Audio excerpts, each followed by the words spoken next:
Hi, today I'd like to talk about how to solve a limiting reagent problem in chemistry.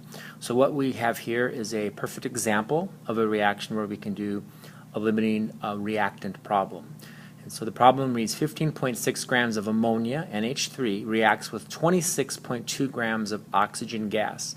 How much dinitrogen oxide will be produced?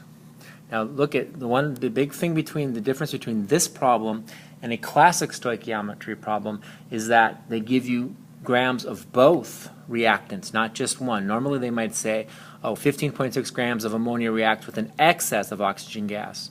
But this time they don't give you an excess. They say 26.2 grams. So the first thing we need to do is actually balance this equation. So as I look at this, it looks to me like I'm going to have to put a 2 here.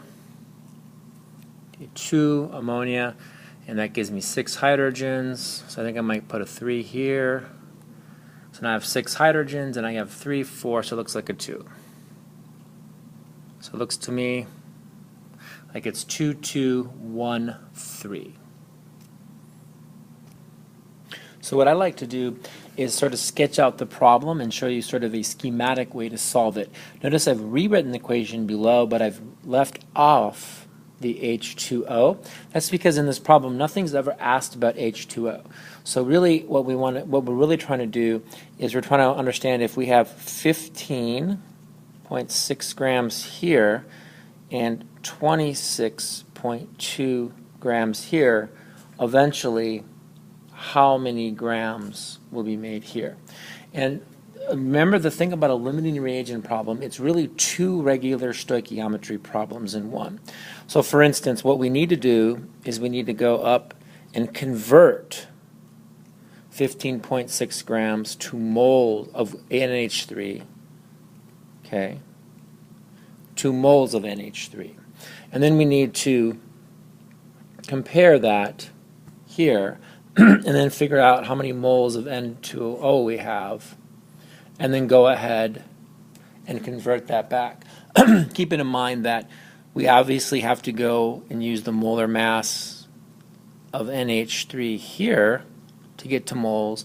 We then have to apply the mole ratio, which in this case it looks like whatever moles we get of NH3 will be half the moles of, so again, whatever moles of NH3 we get will end up being half or double the moles, and so the moles of N2O will be half of the NH3.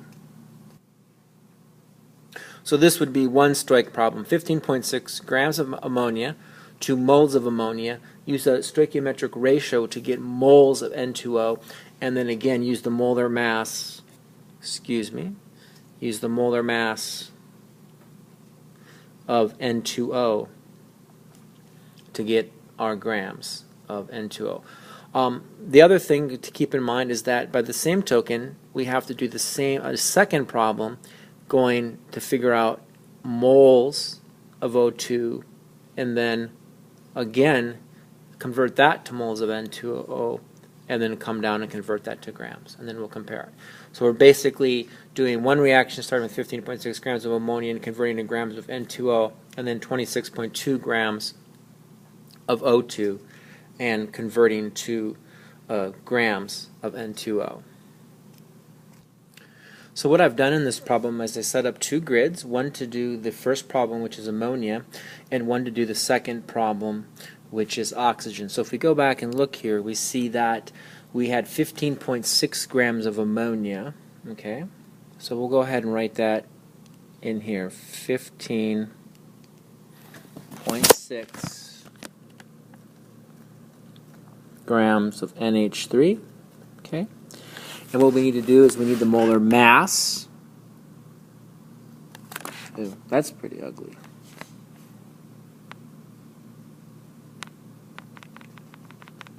Let's try to rewrite that. Okay, 15.6 grams of NH3. And again, we know we want to put grams here of NH3, and then we're going to have mole of NH3, And then if we kind of follow our units, we should have moles of NH3 down here because we want to get rid of them. And that'll go to mole of N2O. And then finally we want to get rid of mole of N2O. And we want to have grams of N2O. Okay? So if we do that, we need the mole. The first thing we need is the molar mass. We know that there's 1 mole per how many grams of NH3, and NH3 is pretty simple. It's 14 plus 3, so it's roughly, we'll just go 17 for now. So 17 grams per 1 mole.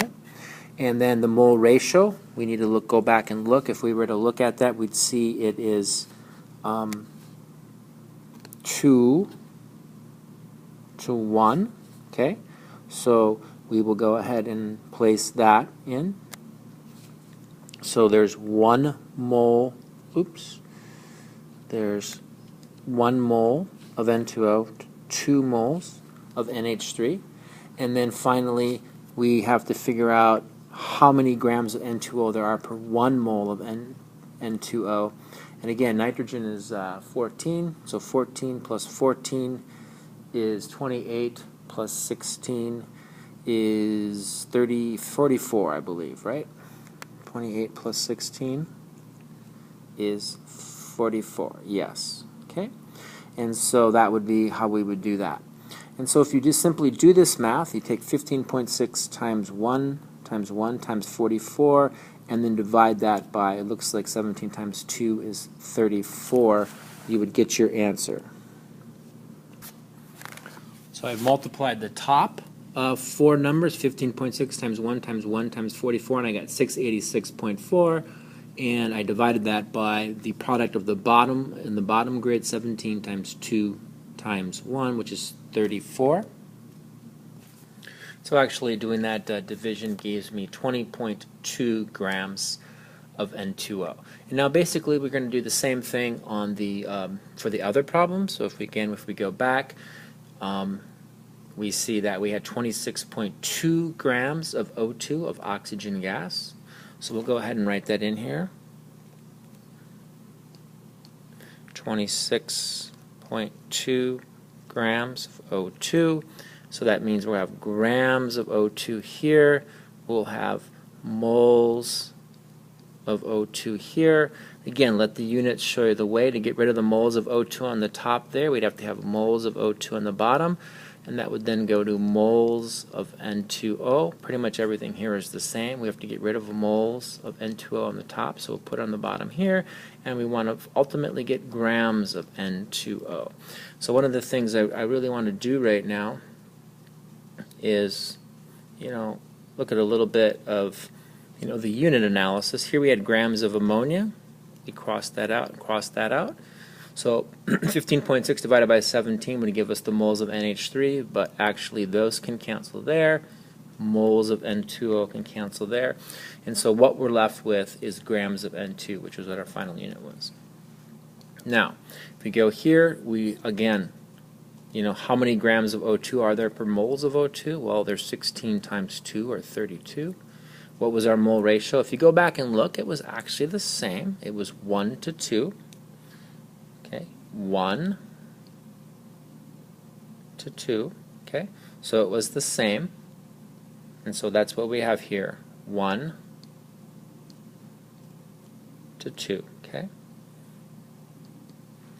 And then finally we have to go ahead and add our molar mass again. Notice nothing has changed from the top one. We're still trying to get grams, so both of the last two columns are 44 over 1. So again, if we were to do it in a unit analysis, everything's going to be the same. Grams of O2, moles of O2 cancel, moles of N2O, moles of N2O. And they'll always follow this pattern. So again, let's see if we can do this math now. And so doing this math, I got 1,152.8 over 64. And finishing off that math, that gives me 18.0 grams of N2O. Notice that I didn't really use the significant digits involved with the molar masses. I pretty much put the same significant digits, 3, that I had with the starting amounts. Ammonia, 15.6, and O2 at 26.2. So what does this tell us about ultimately this product? How much will be made? Well, in this problem, you always choose the lower amount. So in this case, 18.0 grams of N2O would be the answer to the question, because if we had 15.6 grams of ammonia, we could potentially make 20.2 grams. But in a sense, what this is telling us is that we run out of oxygen before we run out of ammonia up above. And so what we need to realize is that O2, okay, O2 is limiting, and NH3 is excess. Okay, this will always be the way it is. And so there are multiple ways to figure out how much excess reagent is left. Stay tuned for my next video, which will talk about how to calculate that excess. Thank you very much.